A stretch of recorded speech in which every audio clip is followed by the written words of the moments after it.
ಸ್ಪರ್ಧಾ ಸ್ಪರ್ಧಾರ್ಥಿ ಮಿತ್ರರೇ,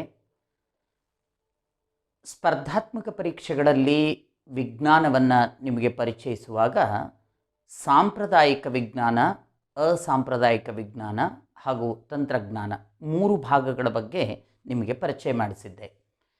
ಈ ಸಾಂಪ್ರದಾಯಿಕ ವಿಜ್ಞಾನವನ್ನು ಪರಿಗಣಿಸಿದಾಗ ಬಹುದೊಡ್ಡ ಕ್ಷೇತ್ರ ಈ ಪೋಷಣೆ ಅಥವಾ ನ್ಯೂಟ್ರಿಷನ್ ಅನ್ನುವಂಥದ್ದು. ಈ ಸ್ಪರ್ಧಾತ್ಮಕ ಪರೀಕ್ಷೆಗಳಿಗೆ ಪ್ರಶ್ನೆ ಕೇಳುವವರಿಗೆ ನೀವೆಲ್ಲ ಪದವಿ ಹಂತದ ಯುವಕರು ಅಥವಾ ಯುವತಿಯರು ನಮ್ಮ ನಿತ್ಯದ ಆಹಾರ ಕ್ರಮಕ್ಕೂ ಮತ್ತು ನಮ್ಮ ದೇಹ ಆರೋಗ್ಯಕ್ಕೂ ಏನು ಸಂಬಂಧ ಇದೆ, ಇದರ ಆಧಾರದ ಮೇಲೆ ಸಾಮಾನ್ಯವಾಗಿ ಪ್ರಶ್ನೆಗಳನ್ನು ಜಾಸ್ತಿ ರೂಪಿಸುವಂಥದ್ದನ್ನ ನಾವು ಗಮನಿಸ್ಬೋದು. ಸ್ನೇಹಿತರೆ, ನೀವು ಒಬ್ಬ ಪೊಲೀಸ್ ಪೇದೆಯ ಪರೀಕ್ಷೆಯಿಂದ ಪರಿಗಣಿಸಿ UPSC ನಡೆಸುವಂಥ ನಾಗರಿಕ ಸೇವಾ ಪರೀಕ್ಷೆಗಳವರೆಗೆ ನೀವು ಪ್ರಶ್ನೆ ಪತ್ರಿಕೆಗಳನ್ನು ವಿಶ್ಲೇಷಿಸ್ತಾ ಹೋದರೆ ಖಂಡಿತ ಈ ಘಟಕದಿಂದ ಕನಿಷ್ಠ 2-3ರಿಂದ 5-6ರವರೆಗೆ ಪ್ರಶ್ನೆಗಳನ್ನು ನೀವು ಈ ಘಟಕದ ಮೇಲೆ ನೋಡಬಹುದು. ಬಹು ಆಸಕ್ತಿಕರವಾದಂಥ ಪ್ರಶ್ನೆಗಳು ಇಲ್ಲಿ ಉದ್ಭವ ಆಗಲಿಕ್ಕೆ ಅವಕಾಶ ಇರೋದರಿಂದ ಹೆಚ್ಚು ಪ್ರಶ್ನೆಗಳನ್ನು ಈ ಘಟಕ ಆಧರಿಸಿ ಕೇಳೋದನ್ನ ನಾವು ಗಮನಿಸಬಹುದು. ಬಹುಶಃ ಯಾವುದೇ ಹಂತದ ಪರೀಕ್ಷೆಯಾಗಿರಲಿ, ಅಲ್ಲಿ ಈ ವಿಜ್ಞಾನ ವಿಭಾಗದಿಂದ, ಅದರಲ್ಲೂ ಸಾಂಪ್ರದಾಯಿಕ ವಿಜ್ಞಾನ ವಿಭಾಗದಿಂದ ಈ ಪೋಷಣೆಯ ವಿಭಾಗ ಯಾವಾಗಲೂ ಒಂದಾದರೂ ಪ್ರಶ್ನೆನ ಪಡೆದೇ ಪಡಿತೈತಿ ಅನ್ನೋದನ್ನು ಯಾರಾದರೂ ಗಮನಿಸಿರ್ಬೋದು. ಸ್ನೇಹಿತರೆ, ನಾವಿವತ್ತು ಒಂದು ಹೊಸ ಸರಣಿಯನ್ನು ಆರಂಭ ಮಾಡೋಣ, ಪೋಷಣೆ ಅಂಥೇಳಿ. ಬಹುದೊಡ್ಡ ಘಟಕ ಇದಾಗಿರೋದ್ರಿಂದ ಬಹುಶಃ ನಾನು ಇದನ್ನೊಂದು 2-3 ಕಂತುಗಳಲ್ಲಿ ನಿಮಗೆ ಕಲಿಸ್ಲಿಕ್ಕೆ ಇಷ್ಟಪಡ್ತೀನಿ. ಪೋಷಣೆ ಸಾಮಾನ್ಯವಾಗಿ ಸಜೀವಿಗಳ ಬಹುಮುಖ್ಯ ಲಕ್ಷಣ ಈ ಪೋಷಣೆ. ಸಜೀವಿ ಮತ್ತು ನಿರ್ಜೀವಿಗಳ ವ್ಯತ್ಯಾಸವನ್ನು ಸೃಷ್ಟಿಸುವಾಗ ಈ ಪೋಷಣೆಯನ್ನು ಪ್ರಧಾನ ಅಂಶವಾಗಿ ತಗೋತೀವಿ. ಸಜೀವಿಗಳಲ್ಲಿ ಪೋಷಣೆ ಒಂದು ಅವಶ್ಯಕ, ಅನಿವಾರ್ಯ ಒಂದು ಪ್ರಕ್ರಿಯೆ. ಹಾಗಾದರೆ ಈ ಪೋಷಣೆ ಅನ್ನೋದೇಕೆ? ಪೋಷಣೆ ಅಂದ್ರೇನು ನಂತರ ನೋಡೋಣ. ಪೋಷಣೆ ಏಕೆ? ಸಜೀವಿಗಳಲ್ಲಿ ಪೋಷಣೆ ಏಕೆ ಬೇಕು? ಈ ಪೋಷಣೆ ಅನ್ನುವಂಥ ಒಂದು ವೈಜ್ಞಾನಿಕ ಪರಿಕಲ್ಪನೆ ಏನಿದೆ, ಸಜೀವಿಗಳು ಬದುಕಲಿಕ್ಕೆ ಶಕ್ತಿ ಬೇಕು, ಇದು ಅತಿ ಮುಖ್ಯ, ಮತ್ತು ಕೆಲವು ರಾಸಾಯನಿಕಗಳು ಬೇಕು. ರಾಸಾಯನಿಕಗಳು, ಈ ಶಕ್ತಿ ಮತ್ತು ರಾಸಾಯನಿಕಗಳು ಏಕೆ ಬೇಕು ಅಂತ ಕೇಳಿದರೆ, ಒಂದು ಜೀವಿ ಬೆಳೆಯಬೇಕು, ಬೆಳೆಯುವಿಕೆ ಹಾಗೂ ಅದರ ಕಾರ್ಯನಿರ್ವಹಣೆ. ಈ 2 ಅಂಶಗಳಿಗಾಗಿ ನಮಗೆ ಈ ಪೋಷಣೆ ಅತ್ಯಗತ್ಯವಾಗಿ ಬೇಕು. ಬೆಳೆಯುವಿಕೆ ಅಂದರೆ ಒಂದು ಜೀವಕೋಶವಾಗಿದ್ದು ಅದು ಹಲವು ಜೀವಕೋಶಗಳಾಗಿ ಮಾರ್ಪಟ್ಟು ತನ್ನ ಗಾತ್ರದಲ್ಲಿ ಹಿರಿತನವನ್ನು ಸಾಧಿಸಬೇಕು ಅಂದರೆ ಆ ಜೀವಕೋಶದ ರಚನೆಗೆ ಕೆಲವು ಅಗತ್ಯ ರಾಸಾಯನಿಕಗಳು ಬೇಕು. ಹಾಗಾಗಿ ಜೀವಿಯ ಮೊಟ್ಟ ಮೊದಲ ಹಂತ ಜೀವಕೋಶ ರೂಪದ, ಅಥವಾ ಅದನ್ನು ನೀವು ಇನ್ನೂ ಮುಂದೆ ಹೋದರೆ ಯುಗ್ಮ ರೂಪದ ಒಂದು ಹಂತದಿಂದನೇ ಬೆಳವಣಿಗೆ ಆಗಬೇಕು ಅನ್ನೋದಾದರೆ ಅದಕ್ಕೆ ಅಗತ್ಯವಾದ ರಾಸಾಯನಿಕಗಳು ಬೇಕು. ಯಾಕಂದರೆ ನೀವು ಗಮನಿಸ್ರಿ, ಒಂದು ಜೀವಕೋಶ ಅಂದರೆ ಅದಕ್ಕೊಂದು ಪ್ಲಾಸ್ಮಾ ಮೆಂಬ್ರೇನ್ ಇರ್ತೈತಿ, ಸೈಟೋಪ್ಲಾಸಮ್ ಇರ್ತೈತಿ, ನ್ಯೂಕ್ಲಿಯಸ್ ಇರ್ತೈತಿ, ಹೀಗೆ ಅನೇಕ ಕಣದಂಗಗಳಿರ್ತವೆ. ಆ ಎಲ್ಲ ಕಣದಂಗಗಳು ರೂಪುಗೊಂಡದ್ದು ಈ ಒಂದು ರಾಸಾಯನಿಕ ಅಂಶಗಳಿಂದಾಗಿ. ಹಾಗಾಗಿ ರಾಸಾಯನಿಕಗಳು ಬೇಕು. ಇನ್ನು ಜೀವಿ ಜೀವಂತವಾಗಿ ತನ್ನ ಚಯಾಪಚಯ ಕ್ರಿಯೆಗಳನ್ನು ಮುನ್ನಡೆಸ್ಕೊಂಡು ಹೋಗಬೇಕು ಅಂದರೆ ಅದಕ್ಕೆ ಶಕ್ತಿನೂ ಬೇಕು. ಆ ನಿಟ್ಟಿನಲ್ಲಿ ಜೀವಿ ಬೆಳೆಯುವುದಕ್ಕೆ ಮತ್ತು ಅದರ ಕಾರ್ಯನಿರ್ವಹಣೆಗೆ ಈ ಶಕ್ತಿ ಮತ್ತು ರಾಸಾಯನಿಕಗಳು ಬೇಕು. ಆ ಒಂದು ಪ್ರಕ್ರಿಯೆ, ಶಕ್ತಿ ಮತ್ತು ರಾಸಾಯನಿಕವನ್ನು ಪಡೆಯುವಂಥ ಪ್ರಕ್ರಿಯೆ, ಇದು ಪೋಷಣೆ ಅಂತ ಹೇಳ್ತೀವಿ. ಇದು ಸಜೀವಿಗಳ ಒಂದು ಪ್ರಮುಖವಾದಂಥ ಲಕ್ಷಣ ಅಂತ ಹೇಳ್ತೀವಿ. ಹಾಗಾದರೆ ಪೋಷಣೆ ಅಂದರೆ ಏನು? ಇದನ್ನು ಪೋಷಣೆಯ ವಿಜ್ಞಾನ ಅಂತಲೂ ಕರಿತೀವಿ, ನ್ಯೂಟ್ರಿಷನಲ್ ಸೈನ್ಸ್ ಅಂತ. ಯಾವುದೇ ಜೀವಿಗಳು ಅಂದರೆ ಈಗಾಗಲೇ ನಾವು ಪರಿಗಣಿಸಿದಂಗೆ ಸಜೀವಿಗಳೆಲ್ಲವಕ್ಕೂ ಇದು ಅನ್ವಯ ಆಗೋದರಿಂದ ಯಾವುದೇ ಜೀವಿಗಳು ತಮ್ಮ ಆಹಾರವನ್ನು ಪಡೆಯುವ ಬಗೆ ಮತ್ತು ಆಹಾರದ ವಿಧಗಳು ಮತ್ತು ಎಷ್ಟು ಪ್ರಮಾಣದಲ್ಲಿ ಆಹಾರದ ಅಂಶಗಳು ಬೇಕಾಗ್ತವು, ಇದನ್ನು ವೈಜ್ಞಾನಿಕವಾಗಿ ಅಧ್ಯಯನ ಮಾಡುವ ಕ್ರಮವನ್ನು ನಾವು ಪೋಷಣೆ ಅಂತ ಕರಿತೀವಿ. ಸ್ನೇಹಿತರೆ, ಹಾಗಾದರೆ ಪೋಷಣೆ ಅಂತಂದರೆ ನಥಿಂಗ್ ಬಟ್ ಆಹಾರವನ್ನು ಪಡೆಯುವಿಕೆ.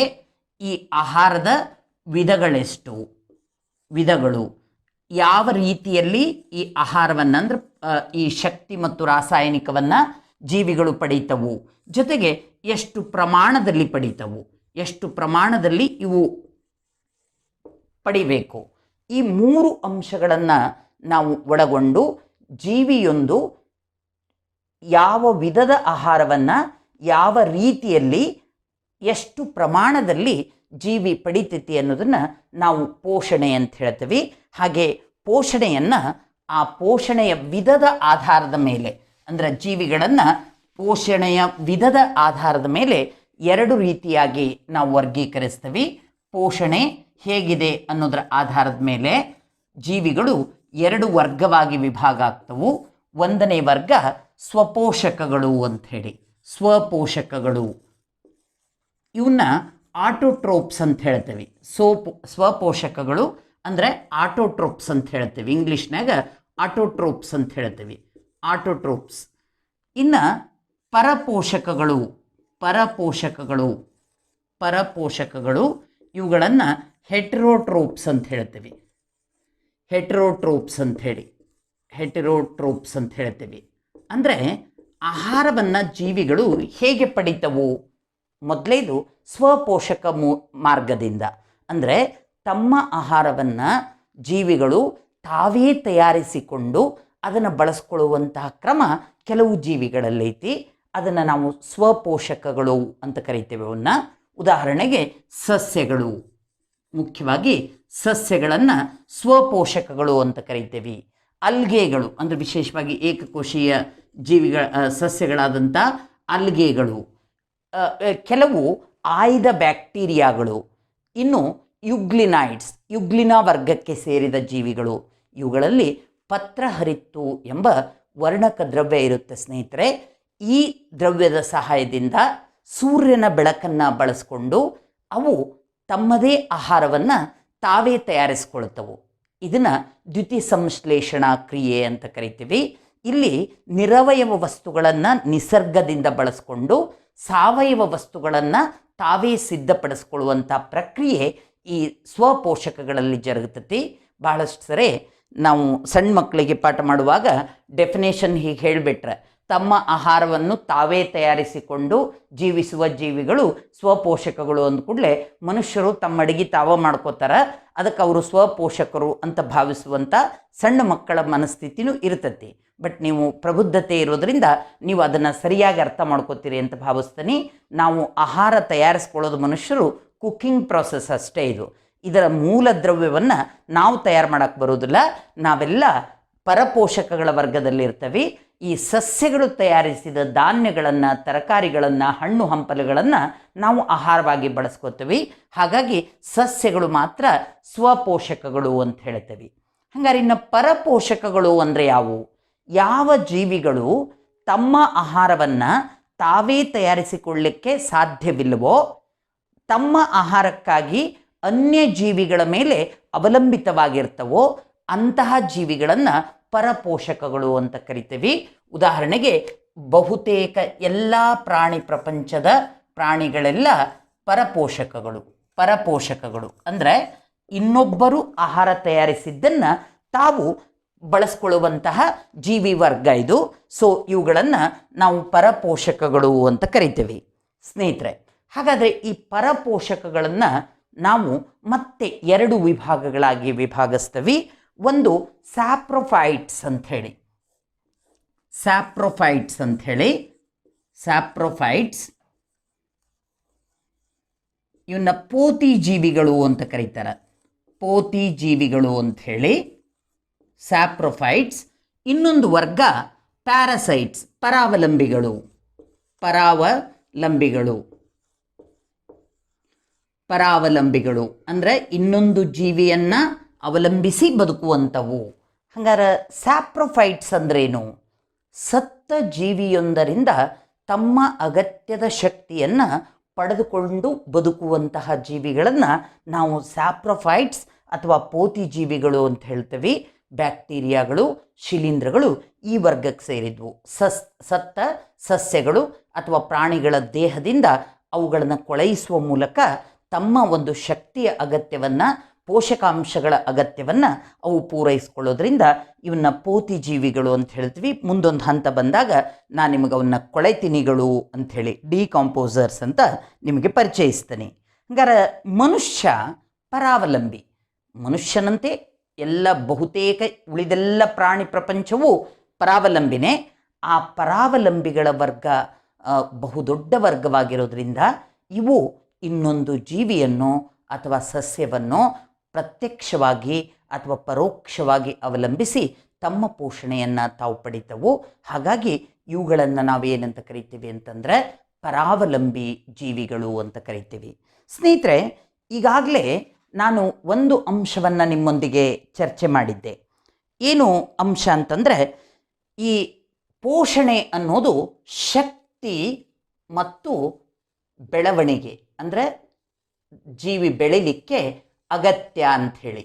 ಹಾಗಾದರೆ ಶಕ್ತಿ ಪೋಷಣೆಯ ಅತ್ಯಂತ ಪ್ರಮುಖವಾದಂತಹ ಒಂದು ಕಾರ್ಯ. ಒಂದು ಜೀವಿ ತನ್ನ ಶಕ್ತಿಯನ್ನು ಪಡಿಬೇಕಾದ್ರೆ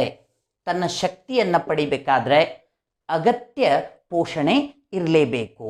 ಹಂಗಾರೆ ಯಾವ ಜೀವಿ ಆ ಶಕ್ತಿಯನ್ನು ಪಡಿಬೇಕು ಅನ್ನೋದಕ್ಕೆ ನಮ್ಮಲ್ಲಿ ಆಹಾರ ಸರಪಳಿ ಅಂತ ಒಂದಿದೆ. ಆಹಾರ ಸರಪಳಿ ಅಂಥೇಳಿ ಫುಡ್ ಚೈನ್ ಅಂತ ಹೇಳ್ತೀವಿ. ಫುಡ್ ಚೈನ್ ಅಂಥೇಳಿ ಆಹಾರ ಸರಪಳಿ ಅಂತಿದೆ. ಇಲ್ಲಿ ಜೀವ ಜಗತ್ತಿನ ಎಲ್ಲ ಜೀವಿಗಳು ಈ ಆಹಾರ ಸರಪಳಿಯ ಒಂದು ಭಾಗವಾಗಿಯೇ ಬರೋದ್ರಿಂದ ಜೀವಿಗಳನ್ನು ಅವುಗಳ ಪಾತ್ರದ ಆಧಾರದ ಮೇಲೆ, ಅಂದರೆ ಈ ಆಹಾರ ಸರಪಳಿಯಲ್ಲಿ ಅವುಗಳ ಪಾತ್ರ ಏನು ಅನ್ನೋದ್ರ ಮೇಲೆ ನಾವು ಮತ್ತೆ 3 ವರ್ಗವಾಗಿ ವಿಭಾಗಿಸ್ತೀವಿ. ಉತ್ಪಾದಕರು, ಪ್ರೊಡ್ಯೂಸರ್ಸ್ ಅಂತ ಹೇಳ್ತೀವಿ.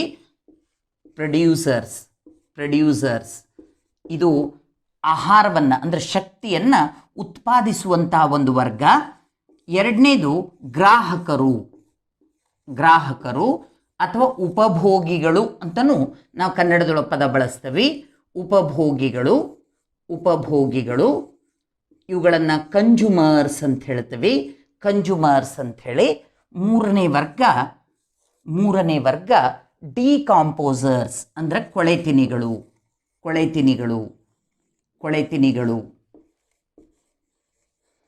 ಡಿಕಾಂಪೋಸರ್ಸ್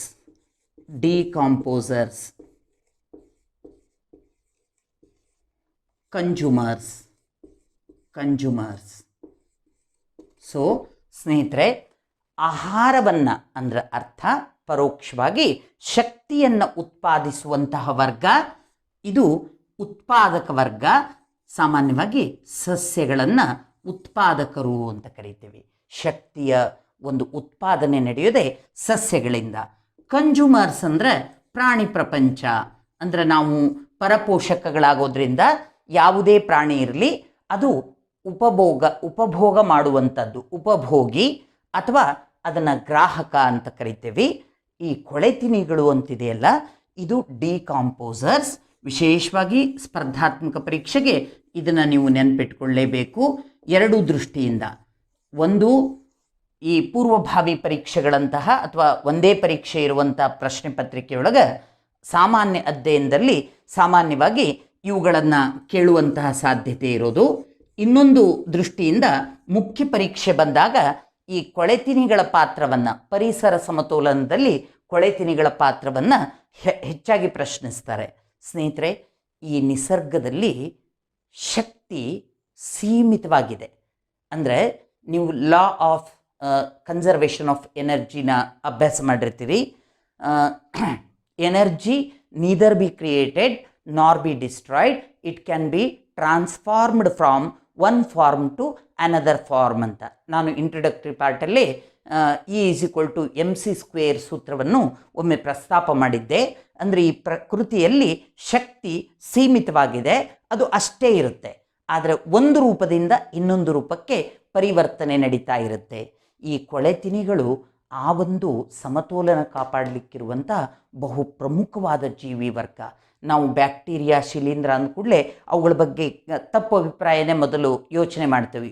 ಬ್ಯಾಕ್ಟೀರಿಯಾಗಳು ನಮ್ಮ ಕಾಯಿಲೆ ತರ್ತವು, ಶಿಲೀಂಧ್ರಗಳು ನಮ್ಮ ಕಾಯಿಲೆ ತರ್ತವು. ಖಂಡಿತ ಕೆಲವು ಆ ರೀತಿ ನಮಗೆ ಅಪಾಯಕಾರಿಯಾದಂಥ ಬ್ಯಾಕ್ಟೀರಿಯಾ, ಶಿಲೀಂಧ್ರಗಳಿದ್ದರೂ ಕೂಡ ನಮಗೆ ಈ ಪ್ರಕೃತಿಯನ್ನು ಸಮತೋಲನಗೊಳಿಸಬೇಕಾದ್ರೆ ಈ ಬ್ಯಾಕ್ಟೀರಿಯಾಗಳು, ಶಿಲೀಂಧ್ರಗಳು ಅತ್ಯಂತ ಪ್ರಮುಖ. ನಿಮಗೆ ಬೇಸಿಕ್ ಐಡಿಯಾ ಬೇಕು ಅಂತಂದರೆ, ಯಾವುದೇ ಜೀವಿ ಸತ್ತರೆ ಅದನ್ನು ಕೊಳೆಯಿಸಿ ಮತ್ತೆ ಪ್ರಕೃತಿಗೆ ಇಂಗಾಲವನ್ನು ಸೇರ್ಪಡೆ ಮಾಡುವಂಥ ಪ್ರಕ್ರಿಯೆ ಈ ಬ್ಯಾಕ್ಟೀರಿಯಾಗಳಿಂದಾಗಿ ನಡೀತೈತಿ. ಸಸ್ಯಗಳು, ಪ್ರಾಣಿಗಳು, ಅವುಗಳ ವಿಸರ್ಜನೆಗಳು ಇವನ್ನೆಲ್ಲ ಈ ಕೊಳೆತಿನಿಗಳು ಡಿಕಾಂಪೋಸ್ ಮಾಡಿ, ವಿಘಟನೆಗೊಳಿಸಿ ಮತ್ತೆ ನಿರವಯವ ವಸ್ತುಗಳನ್ನು ಭೂಮಿಗೆ, ಮಣ್ಣಿಗೆ ಸೇರ್ಪಡೆ ಮಾಡುವ, ವಾತಾವರಣಕ್ಕೆ ಸೇರ್ಪಡೆ ಮಾಡುವ ಕೆಲಸವನ್ನು ಈ ಬ್ಯಾಕ್ಟೀರಿಯಾಗಳು ಮತ್ತು ಶಿಲೀಂಧ್ರಗಳು ಮಾಡ್ತವು. ಹಾಗಾಗಿ ಸ್ಪರ್ಧಾತ್ಮಕ ಪರೀಕ್ಷಾ ದೃಷ್ಟಿಯಿಂದ ದಯವಿಟ್ಟು ನೆನಪಿಡಿ, ಇವುಗಳಿಗೆ ಅಂದರೆ ಈ ಕೊಳೆತಿನಿಗಳಿಗೆ ಪರಿಸರ ಸಮತೋಲನದಲ್ಲಿ, ಇಂಗಾಲದ ಚಕ್ರವನ್ನು ನಿರ್ವಹಣೆ ಮಾಡುವಲ್ಲಿ, ಶಕ್ತಿಯ ಚಕ್ರವನ್ನು ನಿರ್ವಹಣೆ ಮಾಡುವಲ್ಲಿ ಪ್ರಮುಖವಾದ ಪಾತ್ರ ಇದ್ದೇ ಇದೆ. ಹಾಗಾದರೆ ನಾವು ಈ ಆಹಾರ ಸರಪಳಿ ಆಧಾರದಲ್ಲಿ ಜೀವಿಗಳನ್ನು ಹೀಗೂ ವರ್ಗೀಕರಿಸಬಹುದು ಅನ್ನೋದನ್ನ ತಿಳಿದ ಮೇಲೆ ಮತ್ತೆ ನಾವು ಮೂಲ ಚರ್ಚೆಗೆ ಬರೋಣ.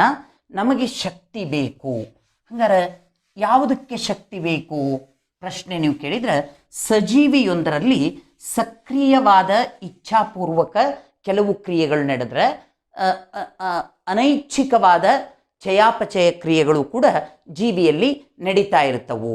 ಹಾಗಾದರೆ ಒಂದು ಜೀವಿ ಅದು ಯಾವುದೇ ಸ್ಥಿತಿ ಒಳಗಿದ್ರೂ ಅದು ನಿತ್ಯದ ಕಾರ್ಯಗಳನ್ನು ಮುಂದುವರಿಸಬೇಕು ಅನ್ನೋದಾದರೆ ಖಂಡಿತ ಅದಕ್ಕೆ ಒಂದು ಪ್ರಮಾಣದ ಶಕ್ತಿ ಬೇಕೇ ಬೇಕು. ಹಾಗಾದರೆ ಒಬ್ಬ ಮನುಷ್ಯ ಅಂತ ನೀವು ಭಾವಿಸೋದಾದರೆ, ಅಂದರೆ ನಾವು ಹೆಚ್ಚಾಗಿ ಮನುಷ್ಯರ ವಿಚಾರಕ್ಕೆ ಲೆಕ್ಕಾಚಾರವನ್ನು ತಗೊಳ್ಳೋದ್ರಿಂದ ಯಾವ ರೀತಿ ನಾವು ಲೆಕ್ಕಾಚಾರವನ್ನು ಮಾಡ್ತೇವೆ ಅಂದರೆ, ಒಬ್ಬ ಮನುಷ್ಯ ನಿತ್ಯದ ಚಟುವಟಿಕೆಯನ್ನು ಸಹಜ ಅಥವಾ ವಿಶೇಷ ಎರಡೂ ರೀತಿಯಲ್ಲಿ ಮಾಡುವಾಗ ಅವನಿಗೆ ಎಷ್ಟು ಶಕ್ತಿ ಬೇಕಾಗ್ತದೆ. ಈಗ 5 ವರ್ಷದ ಒಂದು ಮಗುವಿದೆ ಅಂತ ಭಾವಿಸ್ರಿ, ಆ ಮಗುವಿಗೆ ಶಕ್ತಿಯ ಅಗತ್ಯ ಎಷ್ಟಿದೆ? ಇಲ್ಲಿ 5 ವರ್ಷದ ಒಂದು ಮಗುವಿಗೆ ಒಂದು ದಿನಕ್ಕೆ 6000 ಕಿಲೋ ಜೂಲ್ಸ್ನಷ್ಟು ಶಕ್ತಿ ಬೇಕು. 6000 ಕಿಲೋ ಜೂಲ್ಸ್ನಷ್ಟು ಶಕ್ತಿ ಬೇಕು. ಹಾಗಾದರೆ 11 ವರ್ಷದ ಒಂದು ಮಗು ಇದ್ದರೆ 9000 ಕಿಲೋ ಜೂಲ್ಸ್ನಷ್ಟು ಶಕ್ತಿ ಬೇಕು. ಒಂದು ವೇಳೆ ಒಬ್ಬ ವಯಸ್ಕನಿಗೆ ಅವ ಹೆಚ್ಚು ಶ್ರಮ ಸಹಿತ ಕೆಲಸವನ್ನು ಮಾಡಲ್ಲ ಅಂತಾದರೆ ಅಂಥವನಿಗೆ ಎಷ್ಟು ಬೇಕು? ವಯಸ್ಕನಿಗೆ 9600 ಕಿಲೋ ಜೂಲ್ಸ್ನಷ್ಟು ಶಕ್ತಿ ಒಬ್ಬ ವಯಸ್ಕನಿಗೆ ಬೇಕು. ನೋಡಿ, ಇಂಥ ಡೀಟೇಲ್ ವಿಚಾರಗಳು ಬೇಕಾ ಅಂತ ಪ್ರಶ್ನೆ ಬರ್ಬೋದು. UPSCಯಲ್ಲಿ ಒಂದು ಸಾರಿ ಒಬ್ಬ ವ್ಯಕ್ತಿಯ ಚಟುವಟಿಕೆಯನ್ನು ಕೊಟ್ಟು ಆತನ ನಿತ್ಯದ ಶಕ್ತಿಯ ಅಗತ್ಯವನ್ನು ಪ್ರಶ್ನಿಸಿದಂಥ ಪ್ರಶ್ನೆ ಹಿಂದೆ ಬಂದದ್ದು ಹೌದು. ಹಾಗಾದರೆ ಒಬ್ಬ ವಯಸ್ಕ ಸಾಮಾನ್ಯ ಮಟ್ಟದಲ್ಲಿ ಕೆಲಸ ಮಾಡೋದಾದರೆ ಆತ 9600 ಕಿಲೋ ಜೂಲ್ಸ್ನಷ್ಟು ಶಕ್ತಿಯನ್ನು ಬಯಸ್ತಾನೆ. ಅದೇ ವಯಸ್ಕ ಅತಿ ಹೆಚ್ಚು ಶ್ರಮದ ಕೆಲಸವನ್ನು ಮಾಡೋದಾದರೆ 12000 ಕಿಲೋ ಜೂಲ್ಸ್ನಷ್ಟು ಶಕ್ತಿ ಆತನಿಗೆ ಬೇಕು. ಹಾಗಾದರೆ ನೀವು ಅರ್ಥ ಮಾಡ್ಕೊಳ್ಬೇಕು, ನಾವು ಪ್ರತಿನಿತ್ಯ ಆಹಾರವನ್ನು ಅಂದರೆ ಪೋಷಣೆಯನ್ನು ನಿಯಮಿತವಾಗಿ ಯಾಕೆ ಪಡಿತೇವೆ ಜೀವಿಗಳು ಅಂದರೆ, ನಮ್ಮ ನಿತ್ಯದ ಶಕ್ತಿಯ ಅಗತ್ಯಕ್ಕಾಗಿ ನಾವು ಈ ಪೋಷಣೆಯನ್ನು ಪಡಿತೇವೆ. ಇನ್ನು ಕೆಲವು ಸಂದರ್ಭದಲ್ಲಿ ಲೆಕ್ಕಾಚಾರ ಮಾಡಲಿಕ್ಕೂ ಪ್ರಶ್ನೆಗಳನ್ನು ಕೇಳಿದ್ದಿದೆ. ಹಿಂದಿನ ಪ್ರಶ್ನೆ ಪತ್ರಿಕೆಗಳನ್ನು ಗಮನಿಸಿ ನೋಡಿದರೆ ಒಬ್ಬ ಮನುಷ್ಯನ ನಿತ್ಯದ ಶಕ್ತಿಯ ಅಗತ್ಯ ಎಷ್ಟು ಅನ್ನೋದನ್ನು ಪ್ರಶ್ನಿಸಿದ್ದು ಇದೆ. ಇಲ್ಲಿ ನಾವು ಲೆಕ್ಕಾಚಾರ ಹಾಕುವಾಗ ಕಿಲೋ ಕ್ಯಾಲರಿಗಳಲ್ಲಿ ನಾವು ಶಕ್ತಿಯನ್ನು ಲೆಕ್ಕಾಚಾರ ಹಾಕ್ತೀವಿ. ಅದಕ್ಕೆ ಮುಖ್ಯವಾಗಿ ನಾವೇನು ಮಾಡ್ತೀವಿ ಅಂತಂದರೆ, ಒಬ್ಬ ವ್ಯಕ್ತಿಗೆ ಅವನ ದೇಹದ 1 ಮೀಟರ್ ಸ್ಕ್ವೇರ್ ಏರಿಯಾಕ್ಕೆ ಒಂದು ಗಂಟೆಗೆ ಅಂದರೆ ಪರ್ ಅವರ್ ಎಷ್ಟು ಶಕ್ತಿ ಬೇಕು, ಪರ್ ಅವರ್ ಎಷ್ಟು ಶಕ್ತಿ ಬೇಕು ಅಂತ ನಾವು ಲೆಕ್ಕ ಹಾಕ್ತೀವಿ. ಅದರಲ್ಲಿ ಎರಡು ಮಾರ್ಗ ಇದೆ. ಒಂದು ರೆಸ್ಟಲ್ಲಿದ್ದಾಗ, ಒಂದು ಆಕ್ಟಿವ್ ಆಗಿದ್ದಾಗ. ಅಂದರೆ ವಿಶ್ರಾಂತಿ ಪಡೆಯುವಾಗ ಒಂದು ಲೆಕ್ಕಾಚಾರದ ಮಾನದಂಡ ಇದೆ. ಅಂದರೆ 40 ಕಿಲೋ ಕ್ಯಾಲರಿ ಶಕ್ತಿ ಬೇಕು. ಇದು per metre square area per hour. ಒಂದು ತಾಸಿಗೆ 1 ಮೀಟರ್ ಸ್ಕ್ವೇರ್ ಬಾಡಿ ಏರಿಯಾಕ್ಕೆ 40 ಕಿಲೋ ಕ್ಯಾಲರಿ ಶಕ್ತಿ ಬೇಕು. ಹೀಗೆ ಒಂದು ಕೆಲಸದಲ್ಲಿ ನಿರತನಾಗಿದ್ದ ಅಂದರೆ ಆತನ ದೇಹದ ಒಟ್ಟು ಪ್ರಮಾಣ ಅಂದರೆ ಪರ್ ಮೀಟರ್ ಸ್ಕ್ವೇರ್ ಏರಿಯಾಕ್ಕೆ ಅಂದರೆ ಒಂದು ವಿಸ್ತೀರ್ಣಕ್ಕೆ ಪರ್ ಅವರಿಗೆ ಆತ ಮಣ್ಣು ಕಡಿತಾ ಇದ್ದ, ಭಾರ ಹೊರ್ತಾ ಇದ್ದ, ಏನೋ ಕಾರ್ಯಗಳನ್ನು ಎಸಗ್ತಾ ಇದ್ದ ಅಂದರೆ 50 ಕಿಲೋ ಕ್ಯಾಲರಿಯಷ್ಟು ಶಕ್ತಿ ಆತನಿಗೆ per hour per metre square area of the body ಬೇಕು. ಹಾಗಾದರೆ ಒಂದು ದಿನಕ್ಕೆ ಒಬ್ಬ ವ್ಯಕ್ತಿ 8 ತಾಸು ನಿದ್ದೆ ಮಾಡ್ತಾನೆ ಅಂತ ನಾವು ಭಾವಿಸೋದಾದರೆ, 1 ಗಂಟೆ ಒಬ್ಬ ಮನುಷ್ಯ 8 ಗಂಟೆ ಒಂದು ದಿನಕ್ಕೆ ನಿದ್ರೆ ಮಾಡ್ತಾನೆ. ನಿದ್ರೆ ಅಂದರೆ ರೆಸ್ಟ್ನೊಳಗಿರೋದು ಅಂತ ಅರ್ಥ. ಉದಾಹರಣೆಗೆ ಈಗ ಮನುಷ್ಯನ ದೇಹದ ಆ್ಯಾವರೇಜ್ ಏರಿಯಾನ ತಗೊಂಡ್ರೆ 1.8 ಮೀಟರ್ ಸ್ಕ್ವೇರ್ ಏರಿಯಾ ಇದೆ. ಹಾಗೆ 1 ಅವರಿಗೆ ಆತ ನಿದ್ದೆ ಮಾಡ್ತಾನೆ ಅನ್ನೋದಾದರೆ ಅಂಥದನ್ನ 8 ಗಂಟೆ ಅಂತ ನಾವು ಭಾವಿಸಿದರೆ, ಒಂದು ದಿನಕ್ಕೆ 8 ಗಂಟೆ ಆತ ನಿದ್ದೆ ಮಾಡ್ತಾನೆ ಅಂದರೆ ಇಲ್ಲಿ 8 ಗಂಟೆ ಇದು 1.8 ಮೀಟರ್ ಸ್ಕ್ವೇರ್ ಏರಿಯಾ ಇದು. ಹೀಗೆ ನಾವು 8 ಗಂಟೆ ಪರ್ ಅವರ್ 40 ಕಿಲೋ ಕ್ಯಾಲರಿ ಈ ಥರ ನಾವು ಲೆಕ್ಕಾಚಾರ ಹಾಕಿದರೆ ಒಬ್ಬ ಮನುಷ್ಯ ಒಂದು ದಿನಕ್ಕೆ 8 ಗಂಟೆ ನಿದ್ರೆ ಆತ ಮಾಡಿದ ಅಂದರೆ 576 ಕಿಲೋ ಕ್ಯಾಲರಿಯಷ್ಟು ಶಕ್ತಿ ಆತನಿಗೆ ಬೇಕು. 576 ಕಿಲೋ ಕ್ಯಾಲರಿಯಷ್ಟು ಶಕ್ತಿ ಆತನಿಗೆ ಒಂದು ದಿನದ ನಿದ್ರೆಗಾಗಿ ಬೇಕು. ಅಂದರೆ ವಿಶ್ರಾಂತಿಯ ಅವಧಿಯಲ್ಲೂ ಕೂಡ ನಮ್ಮಲ್ಲಿ ಶಕ್ತಿ ವ್ಯಯ ಆಗ್ತಾ ಇರುತ್ತೆ ಅನ್ನೋದನ್ನು ನಾವು ಖಂಡಿತ ಗಮನಿಸ್ಬೋದು.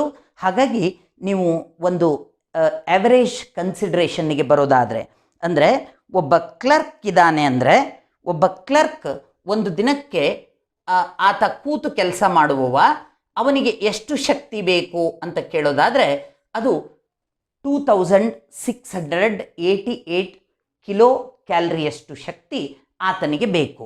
ಅದೇ ಒಬ್ಬ ಅತ್ಯಂತ ಪರಿಶ್ರಮವನ್ನು ಬಯಸುವಂಥ ಕೆಲಸದಲ್ಲಿ ತೊಡಗಿರುವವನಿಗೆ, ಅಂದರೆ ಒಬ್ಬ ರೈತ ಅಂತ ತಿಳ್ಕೊಳ್ಳಿ, ಒಬ್ಬ ಹಮಾಲಿ ಅಂತ ತಿಳ್ಕೊಳ್ಳಿ, ಅಥವಾ ಒಬ್ಬ ದೈಹಿಕ ದಂಡನೆ ಮಾಡಿ ಕೆಲಸ ಮಾಡುವಂಥ ಒಬ್ಬ ವ್ಯಕ್ತಿ ಇದ್ದಾನೆ ಅಂದರೆ ಪರ್ ಡೇ ಅವನ ಶಕ್ತಿಯ ಅಗತ್ಯ 3446 ಕಿಲೋ ಕ್ಯಾಲರಿಯಷ್ಟು ಶಕ್ತಿ ಆತನಿಗೆ ಬೇಕು. ಸ್ನೇಹಿತರೆ, ಹಾಗಾದರೆ ನಮ್ಮ ಒಂದು ಜನರಲ್ ಇನ್ಫರೆನ್ಸ್ಗೆ ನಾವು ಬರಬಹುದು. ನಾವು ನಮ್ಮ ಪೋಷಣೆಯ ಮೂಲಕ ನಮ್ಮ ಅಗತ್ಯದ ಶಕ್ತಿಯನ್ನು ಪಡಿತೀವಿ. ಇದು ಅನುಪಾತೀಯವಾಗಿರ್ತದೆ. ನಾವು ಮಾಡುವ ಕೆಲಸದ ಆಧಾರದ ಮೇಲೆ ಪೋಷಣೆಯ ಪ್ರಮಾಣ, ಅಂದರೆ ಆಹಾರವನ್ನು ಸ್ವೀಕರಿಸುವ ಪ್ರಮಾಣದಲ್ಲಿ ವ್ಯತ್ಯಾಸ ಆಗಬಹುದು.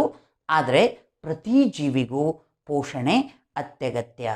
ಹಾಗಾದರೆ ನೀವು ಈ ಹಂತದ ಒಂದು ಚರ್ಚೆಯ ಅಂತಿಮ ತೀರ್ಮಾನವನ್ನು ಎಲ್ಲಿಗೆ ಬರಬಹುದು ಅಂದರೆ, ಪ್ರತಿಯೊಂದು ಸಜೀವಿ ತನ್ನ ಶಕ್ತಿಯ ಅಗತ್ಯಕ್ಕಾಗಿ ಮತ್ತು ಬೆಳವಣಿಗೆಯ ಅಗತ್ಯಕ್ಕಾಗಿ ನಿಗದಿತ ಪೋಷಣೆಯನ್ನು ಪಡಿಲೇಬೇಕು. ಹಾಗಾದರೆ ಪೋಷಣೆ ಅನ್ನೋದರಲ್ಲಿ ಯಾವ ವಿಧ, ಅಂದರೆ ಅದರಲ್ಲಿರುವ ಘಟಕಾಂಶಗಳೇನು, ಯಾವ ವಿಧದಲ್ಲಿ ಅದು ಪೋಷಣೆಯನ್ನು ಪಡಿತೈತಿ ಮತ್ತು ಆ ಪ್ರಮಾಣ ಎಷ್ಟು, ದಿನಕ್ಕೆ ಎಷ್ಟು ಪ್ರಮಾಣದ ಆ ನಿಗದಿತ ಘಟಕ ಬೇಕಾಗ್ತತಿ ಅನ್ನೋದರ ಒಟ್ಟು ಚರ್ಚೆಯನ್ನು ನಾವೀ ಪೋಷಣೆಯಲ್ಲಿ ಗಮನಿಸ್ತೇವೆ. ಸ್ನೇಹಿತರೆ, ಹಾಗಾದರೆ ನಾವೀಗ ಮುಂದುವರೆದು ಒಂದು ಜೀವಿ ತನ್ನ ಸಹಜ ಶಕ್ತಿ ಮತ್ತು ಬೆಳವಣಿಗೆಯ ಅಗತ್ಯಕ್ಕೆ ಏನೆಲ್ಲವನ್ನು ಸ್ವೀಕರಿಸ್ಬೇಕು, ಆ ಒಟ್ಟು ಭಾಗವನ್ನು ನಾವು ಸೇರಿಸಿ ಆಹಾರ ಅಂತ ಹೇಳಿಬಿಡ್ತೀವಿ, ಫುಡ್ ಅಂತ ಹೇಳ್ತೀವಿ. ಫುಡ್ ಅಂತ ಹಾಗಾದರೆ ಫುಡ್ ಅಂದರೆ ನಾವು ಏನು ತಿಂದರೂ ಅದು ಫುಡ್ಡಾ, ಅಥವಾ ನಮ್ಮ ಎಲ್ಲ ಅಗತ್ಯವನ್ನು ನಾವು ಏನೇ ತಿಂದರೂ ಎಲ್ಲ ಅಗತ್ಯಗಳು ಪೂರೈಕೆ ಆಗುವ? ಈ ಪ್ರಶ್ನೆ ಬಂದಾಗ ಇಲ್ಲ ಸ್ನೇಹಿತರೆ, ವೈಜ್ಞಾನಿಕವಾಗಿ ಒಂದು ಜೀವಿ ಅಂದರೆ ಅದು ಸಸ್ಯವೇ ಇರಲಿ ಪ್ರಾಣಿಯೇ ಇರಲಿ, ಅದಕ್ಕೆ ಪೋಷಣೆ ಅಂತ ಬಂದಾಗ ಅದರ ಆಹಾರದ ಘಟಕಾಂಶಗಳೇನಿರ್ತವು ಅವು ಪ್ರಮುಖ ಪಾತ್ರವನ್ನು ವಹಿಸ್ತವು. ಹಾಗಾದರೆ ಈ ಘಟಕಾಂಶಗಳು ಅಥವಾ ಪೋಷಣೆಯ ಘಟಕಗಳು ಯಾವುವು? ಈ ಕಾಂಪೋನೆಂಟ್ಸ್ ಆಫ್ ಫುಡ್ ಅಂತ ನಾವೇನು ಕರಿತೀವಿ, ಅದರಲ್ಲಿ ಪ್ರಮುಖವಾಗಿ 7 ಅಂಶಗಳನ್ನು ಚರ್ಚೆ ಮಾಡ್ತೀವಿ. ಒಂದು ಶರ್ಕರಗಳು, ಕಾರ್ಬೋಹೈಡ್ರೇಟ್ಸ್ ಅಂತ ಹೇಳ್ತೀವಿ. ಶರ್ಕರ, ಕಾರ್ಬೋಹೈಡ್ರೇಟ್ಸ್,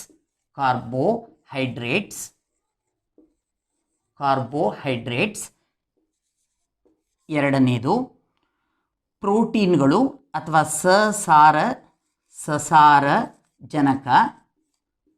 ಇವುಗಳನ್ನು ಕಾಮನ್ ಆಗಿ ನಾವು ಪ್ರೋಟೀನ್ಗಳು ಅಂತಲೇ ಹೇಳಿಬಿಡ್ತೇವೆ. ಪ್ರೋಟೀನ್ಸ್. ಮೂರನೇದು ಕೊಬ್ಬು, ಇದನ್ನು ಫ್ಯಾಟ್ ಅಂತ ಹೇಳ್ತೀವಿ, ಫ್ಯಾಟ್ಸ್, ಕೊಬ್ಬು. ನಾಲ್ಕನೇದು ವಿಟಮಿನ್ಗಳು. ಇವುಗಳನ್ನು ಅನ್ನಾಂಗಗಳು ಅಂತ ಕನ್ನಡದ ಕರೆದಾಗ ಅನ್ನಾಂಗಗಳು ಅಂತ ಹೇಳ್ತೀವಿ, ಅನ್ನಾಂಗಗಳು. ಐದನೇದು ಖನಿಜ ಲವಣಗಳು, ಮಿನರಲ್ಸ್ ಆ್ಯಂಡ್ ಸಾಲ್ಟ್ಸ್, ಖನಿಜ ಲವಣಗಳು. ಆರನೇದು ನೀರು ಮತ್ತು ನಾರು. ಈ ಶರ್ಕರಗಳು ಕಾರ್ಬೋಹೈಡ್ರೇಟ್ ಅಂತ ಹೇಳ್ತೀವಿ. ಇದಕ್ಕೆ ಅದರದೇ ಆದ ಒಂದು ಪಾತ್ರ ಇದೆ.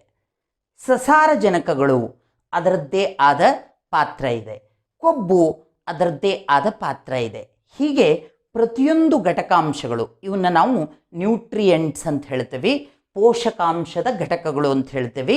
ಪ್ರತಿಯೊಂದಕ್ಕೂ ಅದರದೇ ಆದಂಥ ಒಂದು ಪಾತ್ರ ಇರೋದ್ರಿಂದ ಅವುಗಳನ್ನು ಅದೇ ಹೆಸರಿನಿಂದ ಕರೀತಾರೆ.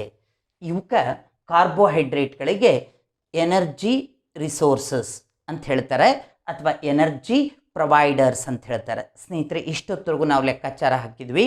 ಒಬ್ಬ ಮನುಷ್ಯ ಮಲಗಬೇಕು, ನಿದ್ದೆ ಮಾಡಬೇಕು ಅಂದರೂ 576 ಕಿಲೋ ಕ್ಯಾಲರಿಯಷ್ಟು ಶಕ್ತಿ ಬೇಕು ಅನ್ನೋದಾದರೆ, ಒಬ್ಬ ದೈಹಿಕ ಪರಿಶ್ರಮ ಪಡುವಂಥವನಿಗೆ ದಿನಕ್ಕೆ 3446 ಕಿಲೋ ಕ್ಯಾಲರಿಯಷ್ಟು ಶಕ್ತಿ ಬೇಕು ಅನ್ನೋದಾದರೆ ಆ ಶಕ್ತಿ ಎಲ್ಲಿಂದ ಬರುತ್ತೆ ನೋಡಿ. ರೂಲ್ನ ಈಗಾಗಲೇ ಹೇಳಿದೆ, energy neither be created nor be destroyed, it can be transformed from one form to another form. ಮತ್ತು ಹೀಗಿದ್ದಾಗ ನನಗೆ ಶಕ್ತಿ ಬೇಕು ಅಂದರೆ ಇನ್ಯಾವುದೋ ಒಂದು ವಸ್ತು ಪರಿವರ್ತನೆಗೊಂಡು ನನಗೆ ಶಕ್ತಿಯನ್ನು ಕೊಡಬೇಕು. ಆ ವಸ್ತು ಕಾರ್ಬೋಹೈಡ್ರೇಟ್ಗಳು ಅಥವಾ ಶರ್ಕರಗಳು ಅಂತ ಕರಿತೀವಿ. ಅದಕ್ಕೆ ಶಕ್ತಿ ಒದಗಿಸುವ ಮೂಲಗಳೇ ಶರ್ಕರ ಪಿಷ್ಟಗಳು ಅಥವಾ ಕಾರ್ಬೋಹೈಡ್ರೇಟ್ಸ್. ಹಾಗಾದರೆ ಸಸಾರಜನಕ ಇವುಗಳನ್ನು ಪ್ರೋಟೀನ್ಗಳು ಅಂತ ಕರಿತೀವಿ. ಇವುಗಳ ಕಾರ್ಯ ಏನು? ಒಂದು ಜೀವಕೋಶದ ರಚನೆ ನಡಿಬೇಕು ಅಂದರೆ, ತನ್ಮೂಲಕ ಒಂದು ಜೀವಿಯ ರಚನೆ ನಡಿಬೇಕು ಅಂದರೆ ಈ ಸಸಾರಜನಕಗಳು ನಮಗೆ ಬೇಕು.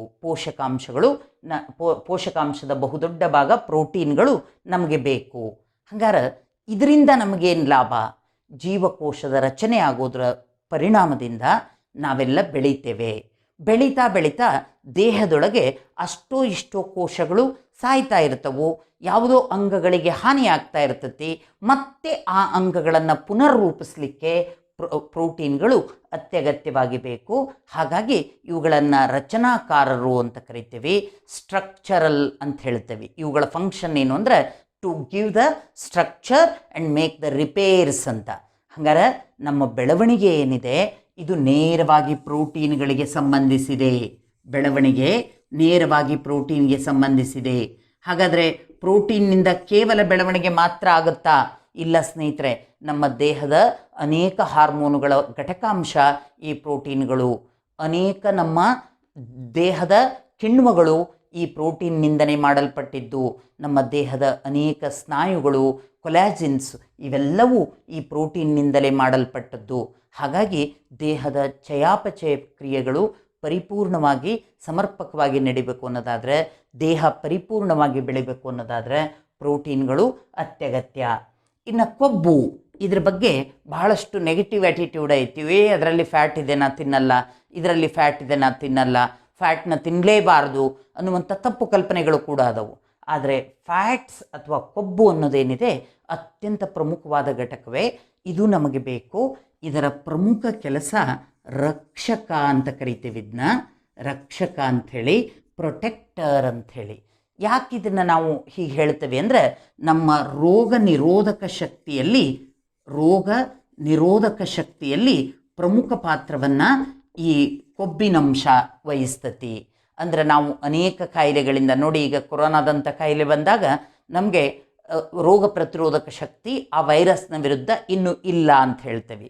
ಸಾವಿನ ಪ್ರಮಾಣ, ಆಸ್ಪತ್ರೆ ವಾಸದ ಪ್ರಮಾಣವನ್ನು ಗಮನಿಸಿದರೆ 60ರ ಮೇಲ್ಪಟ್ಟು ವಯಸ್ಸಿನವರು ಹೆಚ್ಚು ಸಾವಿಗೆ ಈಡಾದದ್ದು ಹೌದು, ಹಾಗೆ ಆಸ್ಪತ್ರೆ ವಾಸ ಹೌದು ಅಂತ ಹೇಳ್ತೇವೆ. ರೋಗ ನಿರೋಧಕ ಶಕ್ತಿಯ ಕೊರತೆ ಕಾರಣ ಅಂತ ಹೇಳ್ತೇವೆ. ಇಲ್ಲಿ ಅತ್ಯಂತ ಆರಂಭದ ಹಂತದಲ್ಲಿ ಅಂದರೆ ಬಾಲ್ಯದಲ್ಲಿ, ಅತ್ಯಂತ ವೃದ್ಧಾಪ್ಯದಲ್ಲಿ ರೋಗ ನಿರೋಧಕ ಶಕ್ತಿ ನಮಗೆ ಕಡಿಮೆ ಅಂತ ಹೇಳ್ತೇವೆ. ಹಾಗಾದರೆ ವಯಸ್ಕ ಹಂತದಲ್ಲಿ ನಮ್ಮನ್ನು ನಾವು ರಕ್ಷಣೆ ಮಾಡ್ಕೋಬಲ್ವಿ ಅಂದರೆ ಅದಕ್ಕೆ ನಮ್ಮ ರೋಗ ನಿರೋಧಕ ವ್ಯವಸ್ಥೆ ಕಾರಣ. ಆ ರೋಗ ನಿರೋಧಕ ವ್ಯವಸ್ಥೆಯನ್ನು ರೂಪಿಸುವಲ್ಲಿ ಕೊಬ್ಬು ಪ್ರಮುಖ ಪಾತ್ರವನ್ನು ವಹಿಸ್ತತಿ. ಏಕೆಂದರೆ ನಮ್ಮ ರೋಗದ ವಿರುದ್ಧ ರಕ್ಷಣೆ ಒದಗಿಸುವಂಥ ಕಾರ್ಯದಲ್ಲಿ ಈ ವಿಟಮಿನ್ಗಳು ಪ್ರಮುಖ ಪಾತ್ರವನ್ನು ವಹಿಸ್ತವು.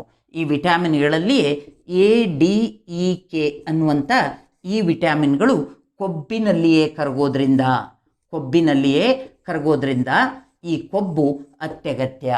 ಹಾಗಾಗಿ ಸ್ನೇಹಿತರೆ, ಈ ಕೊಬ್ಬು ಜೀವಕೋಶದ ಕೆಲವು ಕಣದಂಗಗಳ ರಚನೆಗೆ ಅಗತ್ಯ. ನಮ್ಮ ಚರ್ಮದ ರಕ್ಷಣೆಯಲ್ಲಿ ಪ್ರಮುಖ ಪಾತ್ರವನ್ನು ವಹಿಸ್ತವು. ಹಾಗೆ ನಮ್ಮ ಈ ADEK ವಿಟಮಿನ್ಗಳು ಕರಗುವಿಕೆಗೆ ಈ ಕೊಬ್ಬಿನಂಶ ಅಗತ್ಯವಾಗಿರೋದ್ರಿಂದ ನಿಗದಿತ ಪ್ರಮಾಣದ ಕೊಬ್ಬನ್ನು ನಮ್ಮ ನಿತ್ಯ ಆಹಾರದಲ್ಲಿ ನಾವು ಪಡಿಲೇಬೇಕು. ಒಂದು ವೇಳೆ ಹಾಗೆ ಪಡಿದೆ ಹೋದರೆ ನಾವು ರೋಗ ನಿರೋಧಕ ಶಕ್ತಿಯನ್ನು ಕಳ್ಕೊಳ್ಳೋ ಸಾಧ್ಯತೆಗಳು ಉಂಟು. ಹಾಗಾದರೆ ವಿಟಮಿನ್ಗಳು ನೋಡಿ, ಇವುಗಳನ್ನು ನಾವು ಮೈಕ್ರೋನ್ಯೂಟ್ರಿಯೆಂಟ್ಸ್ ಅಂತ ಕರಿತೀವಿ. ಇವುಗಳು ಪ್ರಮಾಣದಲ್ಲಿ ಕಡಿಮೆ ಬೇಕು. ವಿಟಮಿನ್ಗಳು ಅಂದರೆ ಅನ್ನಾಂಗಗಳು ಪ್ರಮಾಣದಲ್ಲಿ ಕಡಿಮೆ ಬೇಕು, ಆದರೆ ಅತ್ಯಗತ್ಯವಾಗಿ ನಮ್ಮ ದೇಹಕ್ಕೆ ಬೇಕು. ಯಾಕಂದರೆ ಪ್ರತಿಯೊಂದು ಅನ್ನಾಂಗವು ನಮ್ಮ ದೇಹದ ಒಂದೊಂದು ಅಂಗಗಳ ಆರೋಗ್ಯವನ್ನು ಕಾಪಾಡುವಂಥದ್ದು. ನಿಮಗೆ ಗೊತ್ತೈತಿ, ವಿಟಮಿನ್ A ಕೊರತೆ ಆದರೆ ಇರುಳು ಗುರುಡುತನ ಬರ್ತತಿ, ನಮ್ಮ ಕಣ್ಣಿನ ಅನೇಕ ಸಮಸ್ಯೆಗಳು ಬರ್ತವು, ದೃಷ್ಟಿ ದೋಷಗಳು ಉಂಟಾಕವು. ಹಾಗೆ ವಿಟಮಿನ್ B ಇರದೆ ಹೋದರೆ ಬೆರಿ ಅಂಥ ಕಾಯಿಲೆ ಬರ್ತತಿ. ವಿಟಮಿನ್ C ಇರದೆ ಹೋದರೆ ಸ್ಕರ್ವಿ ಕಾಯಿಲೆ ಬರ್ತತಿ. ವಿಟಮಿನ್ D ಇರದೆ ಹೋದರೆ ರಿಕೆಟ್ಸಿಯಾದಂತಹ ಸಮಸ್ಯೆಗಳು ಬರ್ತವು. ವಿಟಮಿನ್ E ಕೊರತೆ ಆದರೆ ಚರ್ಮ, ಕೂದಲು, ನಮ್ಮ ಸಂತಾನಾಭಿವೃದ್ಧಿ ಶಕ್ತಿ ಇವೆಲ್ಲ ಕುಗ್ಗುತ್ತವು. ಹಾಗಾಗಿ ವಿಟಮಿನ್ಗಳು ನಮ್ಮ ಅನೇಕ ಅಂಗಗಳ ಆರೋಗ್ಯವನ್ನು ಕಾಪಾಡಲಿಕ್ಕೆ ಅಗತ್ಯವಾಗಿ ಬೇಕು. ಹಾಗಾಗಿ ಅವು ಕೂಡ ನೇರವಾಗಿ ರಕ್ಷಕ ಪಾತ್ರವನ್ನು ವಹಿಸ್ತವು. ಇನ್ನು ಖನಿಜ ಲವಣಗಳು ಇವು ಯಾಕೆ ಬೇಕು? ಇವು ಆ್ಯಕ್ಚುಲಿ ನಿರ್ಜೀವ ಜಗತ್ತಿನಿಂದ ಬಂದಂಥವು. ಇಲ್ಲಿ ಉಳಿದಂಥ ಎಲ್ಲ ಪದಾರ್ಥಗಳನ್ನು ಸಜೀವಿ ವರ್ಗದಿಂದ ನಾವು ಹೆಚ್ಚಾಗಿ ಪಡೆದ್ರೆ ಇವು ನಿರ್ಜೀವ ಜಗತ್ತಿನಿಂದ ಬಂದಂಥವು. ಖನಿಜ ಲವಣಗಳು ನಮ್ಮ ದೇಹದ ಕೆಲವು ಅಂಗಾಂಗಗಳನ್ನು ರೂಪಿಸುವಲ್ಲಿ, ಅಂಗಾಂಶಗಳನ್ನು ರೂಪಿಸುವಲ್ಲಿ ಪ್ರಮುಖ ಪಾತ್ರವನ್ನು ವಹಿಸೋದು. ಉದಾಹರಣೆಗೆ ನಮ್ಮ ರಕ್ತದಲ್ಲಿಯ ಹಿಮೋಗ್ಲೋಬಿನ್ ರೂಪುಗೊಳ್ಳಬೇಕಾದ್ರೆ ಫೆರಮ್ ಅಂದರೆ ಕಬ್ಬಿಣದ ಅಂಶ ಬೇಕು. ನಮ್ಮ ಮೂಳೆಗಳು, ಹಲ್ಲುಗಳು ರೂಪುಗೊಳ್ಳಬೇಕಾದ್ರೆ ಕ್ಯಾಲ್ಶಿಯಂನಂಥ ಒಂದು ಖನಿಜ ಬೇಕು. ಹೀಗೆ ಸೋಡಿಯಂ, ಕ್ಲೋರಿನ್ ಇತ್ಯಾದಿ ಈ ಲವಣಗಳು ಕೂಡ ನಮ್ಮ ದೇಹಕ್ಕೆ ಬೇಕು. ಇವುಗಳನ್ನು ಸಾಮಾನ್ಯ ಪದದಲ್ಲಿ ನಿಯಂತ್ರಕರು ಅಂತ ಕರೀತಾರೆ. ನಿಯಂತ್ರಕರು ಅಂದರೆ ರೆಗ್ಯುಲೇಟರ್ಸ್ ಅಂಥೇಳಿ ನಿಯಂತ್ರಕರು ಅಂತ ಹೇಳ್ತೇವೆ. ನಮ್ಮ ದೇಹದ ಚಯಾಪಚಯ ಕ್ರಿಯೆಗಳನ್ನು, ವಿಶೇಷವಾಗಿ ನರಮಂಡಲದ ಕಾರ್ಯನಿರ್ವಹಣೆಯನ್ನು, ನಮ್ಮ ದೇಹದ ಕೆಲವು ಅಂಗಾಂಶಗಳ ರೂಪಿಸುವಿಕೆಯನ್ನು ಈ ಒಂದು ಖನಿಜ ಲವಣಗಳು ಉಂಟು ಮಾಡೋದ್ರಿಂದ ಈ ಒಂದು ಖನಿಜ ಲವಣಗಳಿಗೆ ನಿಯಂತ್ರಕರು ಅಂತ ಹೇಳ್ತೇವೆ. ಸ್ನೇಹಿತರೆ, ನೀರು ಇದನ್ನು ಜೀವಜಲ ಅಂತ ಹೇಳ್ತೇವೆ. ಜೀವಜಲ ಶಕ್ತಿಯನ್ನು ಒದಗಿಸೋದಾಗಲಿ, ದೇಹವನ್ನು ರೂಪಿಸೋದಾಗಲಿ ಈ ನೀರಿನ ನೇರ ಹೊಣೆ ಅಲ್ಲ. ಇದು ನಮಗೆ ಶಕ್ತಿ ಕೊಡದೇ ಇದ್ದರೂ, ನಮ್ಮ ದೇಹನ ರೂಪಿಸಲಿಕ್ಕೆ ನೇರ ಕಾರಣವಲ್ಲದೆ ಇದ್ರೂ ಇದು ಇಲ್ಲದೆ ಜೀವ ಜಗತ್ತಿನ ಅಸ್ತಿತ್ವವೇ ಇಲ್ಲ. ನಿಮಗೀಗಲೂ ಗಮನಿಸ್ತಾ ಇದ್ದೀರಿ, ಚಂದ್ರನ ಬಗ್ಗೆ ಅನ್ವೇಷಣೆ ಮಾಡ್ತಾ ಇದ್ದೀವಿ, ಮಂಗಳನ ಬಗ್ಗೆ ಅನ್ವೇಷಣೆ ಮಾಡ್ತಾ ಇದ್ದೀವಿ, ಇನ್ನೂ ಮುಂದೆ ಗುರುಗ್ರಹವನ್ನು ಅನ್ವೇಷಿಸುವ ಯೋಚನೆಯೊಳಗಿದ್ದೀವಿ. ಅಲ್ಲಿ ಎಲ್ಲಿಯೇ ಹೋಗಲಿ ಮೊದಲು ಹುಡುಕೋ ಪ್ರಯತ್ನ ಮಾಡೋದೇ ನೀರನ್ನು. ಯಾಕೆ ನೀರಿಂದೇ ಇಷ್ಟು ಪ್ರಾಧಾನ್ಯತೆ? ಈಗ ನೀವು ಈ ಬಾಹ್ಯಾಕಾಶ ಸಂಶೋಧನಾ ಕ್ಷೇತ್ರದಲ್ಲಿ ನೀವು ಆಗಾಗ ಕೇಳ್ತಿರ್ತೀರಿ, ಚಂದ್ರನಲ್ಲಿ ನೀರಿನ ಸೆಲೆ ಪತ್ತೆಯಾಗಿದೆ, ವಿಜ್ಞಾನಿಗಳಿಗೆ ಒಂದು ಸಾಕ್ಷಿ ದೊರೀತಾ ಇದೆ, ಮಂಗಳನಲ್ಲೂ ನೀರಿರಬಹುದೆಂಬ ಊಹೆ ಇದೆ. ಇಂಥ ಶಬ್ದಗಳನ್ನು ಕೇಳಿದಾಗ ನೀರನ್ನೇ ಯಾಕೆ ಮೊದಲು ಹುಡುಕ್ತಾರಾ? ನೀರನ್ನು ಯಾಕೆ ಹುಡುಕ್ತಾರ ಅಂದರೆ ಜೀವ ಜಗತ್ತಿನ ಮೂಲ ನೀರು ಅನ್ನೋದಕ್ಕೆ. ಸ್ನೇಹಿತರೆ, ನಮ್ಮ ದೇಹದ 70% ಭಾಗ ನೀರಿನಿಂದಲೇ ರೂಪಿತಗೊಂಡದ್ದು. ಒಂದು ಜೀವಕೋಶ ರೂಪುಗೊಳ್ಬೇಕಾದ್ರೆ ಅದರ ಸೈಟೋಪ್ಲಾಸಮ್ ಎಂಬ ರಾಸಾಯನಿಕ ನೀರನ್ನೇ ಪ್ರಧಾನ ಘಟಕವಾಗಿ ತಗೊಂಡಿರ್ತೈತಿ. ನಮ್ಮ ರಕ್ತದ 95% ಭಾಗ ನೀರಿನಿಂದಲೇ ಮಾಡಲ್ಪಟ್ಟದ್ದಿರ್ತೈತಿ. ನಮ್ಮ ದೇಹದಲ್ಲಿ ಖನಿಜ ಲವಣಗಳ ಒಂದು ಸಮತೋಲನ ಕಾಪಾಡಬೇಕಾದ್ರೆ, ಚಯಾಪಚಯ ಕ್ರಿಯೆ ನಡಿಬೇಕಾದ್ರೆ, ನಮ್ಮ ದೇಹ ತ್ಯಾಜ್ಯವನ್ನು ಹೊರಹಾಕಬೇಕಾದ್ರೆ, ನಮ್ಮ ದೇಹದ ಉಷ್ಣತೆಯನ್ನು ನಾವು ಕಾಪಾಡ್ಕೋಬೇಕಾದ್ರೆ ನಮಗೆ ನೀರು ಅತ್ಯಗತ್ಯವಾಗಿ ಬೇಕು. ಹಾಗಾಗಿ ಇದನ್ನು ಜೀವಜಲ ಅಂತ ಹೇಳ್ತೇವೆ. ಒಂದು ದಿನಕ್ಕೆ ಕನಿಷ್ಠ ಪಕ್ಷ 3ರಿಂದ 4 ಲೀಟರ್ನಷ್ಟು ನೀರನ್ನು ನಾವು ಸೇವಿಸಲೇಬೇಕು. ಆಧುನಿಕ ಜೀವನ ಶೈಲಿಯಲ್ಲಿ ನಮಗೆ ಈ ನೀರಿನ ಕೊರತೆಯಿಂದಾಗಿಯೇ ಅನೇಕ ಅನಾರೋಗ್ಯದ ಕಾಯಿಲೆಗಳು ಉಂಟಾಗ್ತಾ ಇರೋದು. ನಮಗೆ ಹ್ಯಾಬಿಟ್ ಇಲ್ಲ, ನೀರನ್ನು ಮೇಲಿಂದ ಮೇಲೆ ನೀರನ್ನು ಕುಡಿತಾ ಇಲ್ಲ, ಬಾಯಾರಿಕೆ ಅನುಭವ ಆಗ್ತಾ ಇಲ್ಲ. ಎಲ್ಲೇ ಹೋದರೂ ವಾತಾನುಕೂಲಿ ವ್ಯವಸ್ಥೆ ಒಳಗಿರ್ತೀವಿ, ಎ ಸಿ ಒಳಗೆ ಕೂತ್ಕೋತೀವಿ, ಎ ಸಿ ಒಳಗೆ ಪ್ರಯಾಣ ಮಾಡ್ತೀವಿ ಅಂದಾಗ ಬೆವರಿನ ಪ್ರಮಾಣ ಕಡಿಮೆ, ನೀರಡಿಕೆಯ ಅನುಭವ ಕಡಿಮೆ. ಆಗ ನಾವು ಕಡಿಮೆ ನೀರು ಕುಡಿಯೋ ಮೂಲಕನೇ ನಾವು ಕಿಡ್ನಿ ಸ್ಟೋನ್ನಂಥ ಸಮಸ್ಯೆಗಳನ್ನಾಗಿರ್ಬೋದು, ಅಥವಾ ಕಿಡ್ನಿಗೆ ಸಂಬಂಧಿಸಿದ ಅನೇಕ ಸಮಸ್ಯೆಗಳನ್ನಾಗಿರ್ಬೋದು, ದೇಹದಲ್ಲಿ ವಿಷ ಪದಾರ್ಥಗಳ ಸಂಗ್ರಹಣೆ ಆಗಿರ್ಬೋದು, ಇದೆಲ್ಲ ಆಗ್ತಿರೋದು ನೀರನ್ನು ಕುಡಿದೇ ಇರುವಂಥ ಕಾರಣದಿಂದಾಗಿ. ಹಾಗಾಗಿ ನೀರನ್ನು ಜೀವಜಲ ಅಂತ ಹೇಳ್ತೀವಿ. ಅದು ನಮ್ಮ ಆಹಾರದ ಒಂದು ಘಟಕಾಂಶವೂ ಹೌದು. ಇನ್ನು ನಾರು ಅಂದರೆ ಇಂಗ್ಲೀಷ್ನೊಳಗೆ ನಾವು ಫೈಬರ್ ಅಂತ ಕರಿತೀವಿ. ಫೈಬರ್ ಅಂಥೇಳಿ ಇದನ್ನು ನಾನ್ ನ್ಯೂಟ್ರಿಟಿವ್ ಕಂಪೋನೆಂಟ್ ಆಫ್ ಫುಡ್ ಅಂತ ಹೇಳ್ತೀವಿ. ಅಂದರೆ ಇದಕ್ಕೆ ಪೋಷಣೆಯ ಹೊಣೆ ಇಲ್ಲ, ಇದರಿಂದ ಏನೂ ನಮ್ಮ ದೇಹ ಪಡೆಯೋದಿಲ್ಲ, ಆದಾಗ್ಯೂ ಇದು ಬೇಕು, ನಮ್ಮ ಆಹಾರದೊಳಗೆ ಒಂದು ಘಟಕವಾಗಿರಬೇಕು ಅಂತ ಹೇಳ್ತೀವಿ. ಕಾರಣ ಇಷ್ಟೇ, ಜೀರ್ಣಾಂಗ ಪ್ರಕ್ರಿಯೆ ನಡೆಯುವಾಗ, ಜೀರ್ಣಾಂಗದಲ್ಲಿ ಜೀರ್ಣಕ್ರಿಯೆ ನಡೆಯುವಾಗ ಆ ಆಹಾರದ ಅಂಶ ಸರಾಗವಾಗಿ ನಮ್ಮ ಕರುಳಿನಲ್ಲಿ ಸಾಗಬೇಕು ಅಂದರೆ ಅದರಲ್ಲಿ ಈ ನಾರಿನಂಶ ಇದ್ದಷ್ಟು ಆ ಒಂದು ಪಚನಕ್ರಿಯೆಯ ಪ್ರಕ್ರಿಯೆ ಸರಾಗವಾಗಿ ನಡೀತೈತಿ ಅನ್ನೋ ಕಾರಣಕ್ಕೆ ನಾವು ಈ ಫೈಬರ್ ಅಥವಾ ನಾರು ನಮ್ಮ ಆಹಾರದ ಒಂದು ಘಟಕಾಂಶ ಅಂತ ಹೇಳಿ ಪರಿಗಣಿಸ್ತೀವಿ. Though it is non nutritive in its nature, but it is a component of our food.